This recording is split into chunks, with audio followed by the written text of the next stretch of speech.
Ora rek metu nggih, Ngendi Mas? Kulon neh. Lah pulang kok. Ngendi? Ya ben wong anu arep dibangun sabu rami gunane kok. Iya.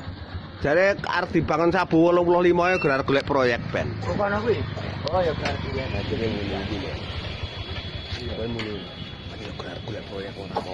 Iki ben golek proyek yo ben kan kena sisan. Jare 85 anu jam iki sabu iki. Kowe gar nggih politik asline benan.